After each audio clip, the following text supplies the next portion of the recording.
세상에 제목 보세요. 첫 번째 소식부터 제목이 참담합니다. 이담 아나운서.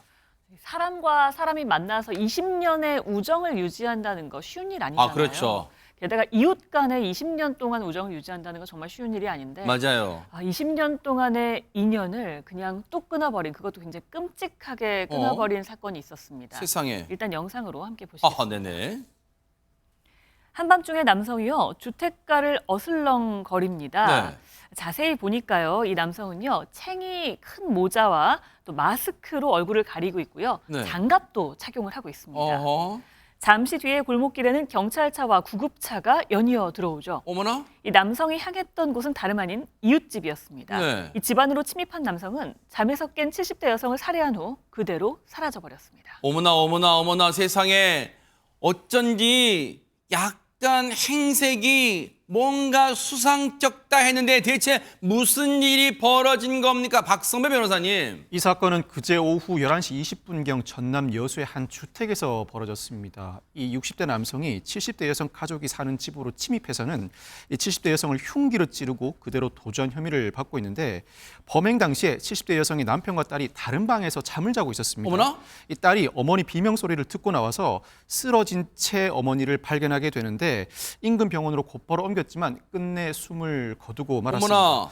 범행 직후에 도주한 남성, 사건 발생 15시간 만인 어제 오후 2시경 버스 터미널에서 경찰에 긴급 체포되었는데 도주를 시도하고 있었던 것으로 주장됩니다. 아니 대관절 이게 무슨 일인 거예요?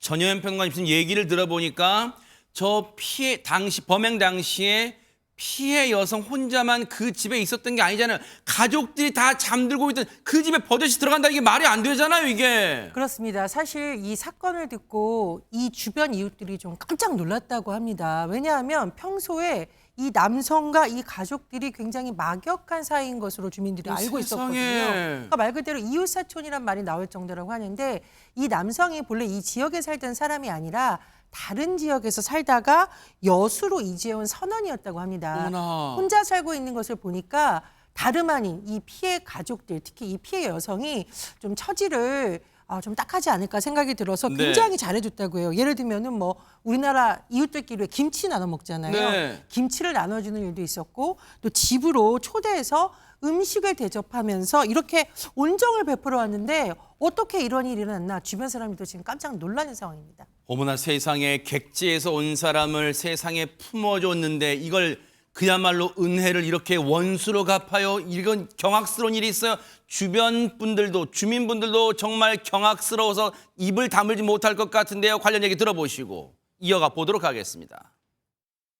근데 각각이 막 한 집에 살다 싶어 그랬었만 말. 그 사람이 고아같이 살아가지고 뭐에 없으니까 이제 또 반찬 같은 것도 여기서 김치 같은 것도 이제 좀 달아주고 이제.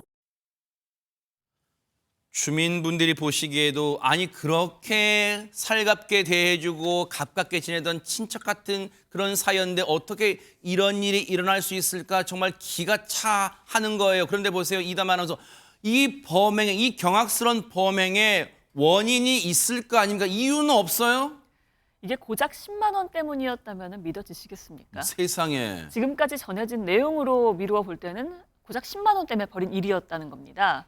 일단 이 남성이요, 건강상의 이유로 일을 하지 못하니까 좀 생활고에 시달렸다고 해요. 네. 그런데 평소 이 피해 여성이 거실에 10만 원씩 현금을 보관한다는 사실이 갑자기 떠올라서 이걸 훔치려고 계획을 했다는 겁니다. 세상에. 경찰 조사에서 이 남성은요, 내가 몸이 좋지 않아서 돈이 없었다, 돈을 훔치려고 침입했다, 처음부터 죽일 생각은 없었는데 소리를 질러서 살해했다라고 우발적인 범행이라고 주장을 했는데요. 네. 지금 보시는 것처럼 이 주택 계량기 위에 이제 자택에 열쇠가 있다는 사실을 알고 있었다는 거예요. 아, 평소에 가깝게 지내다 보니까 그것까지 네. 알고 있었군요, 세상에. 얼마나 가깝게 지내면 이런 것까지 알겠어요. 서로 믿는 사이라는 그러니까요. 거잖아요. 그 계량기 위에 있던 열쇠로 집 문을 열고 들어가서 거실로 들어갔다는 건데요. 게다가 이 남성 아까 보신 것처럼, 지금 보이는 것처럼 챙이 큰 모자로 얼굴 가리고요. 마스크도 썼죠. 장갑까지 꼈습니다. 세상에. 그런 다음에 주변을 어슬렁거리다가 집 거실로 몰래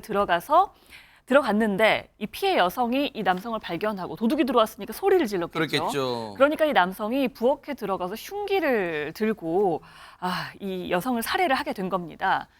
이 유가족 역시 이 피해자 검거 소식에요. 진짜 객지 사람이라서 따뜻하게 대해줬는데 은혜를 원수로 갚았다라면서 망연자실했다는 소식입니다. 아니 정말로 이런 게 사람입니까?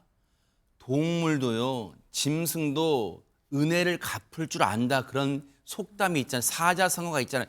짐승만도 못한 인간이잖아요. 아니 이런 천벌을 받을 인간 어떻게 처벌해야 됩니까? 박주희 변호사님. 네, 이 남성에게 적용된 혐의는 강도살인입니다. 어허. 왜냐하면 돈을 훔치기 위해 사람을 살해했기 때문에 그냥 단순 살인이 아니라 강도살인인데요. 지금 경찰은 이 남성에 대해서 이제 강도살인 혐의로 구속영장을 신청했다고 하는데요. 근데 강도살인은 일반 살인보다 훨씬 더 법정형이 높습니다. 아, 그래요? 유기징역이 선고가 될 수가 없어요. 이 일반 살인죄 같은 경우에는 사형, 무기 5년 이상의 징역이 법정형이지만 어허. 이 강도살인 같은 경우는 아예 유기징역이 없고 사형 또는 무기징역만 선고될 수 있습니다. 배은망덕한 행동을 한 만큼 그만큼 합당한 처벌이 이루어져야 될 것 같습니다. 맞아요. 저런 인간도 아닌 진짜 짐승 한 번도 못한 인간들은요, 영원히 사회에서 격리하는 수밖에 없다, 이런 생각해 보면 너무너무 충격적인 그런 사건이었습니다.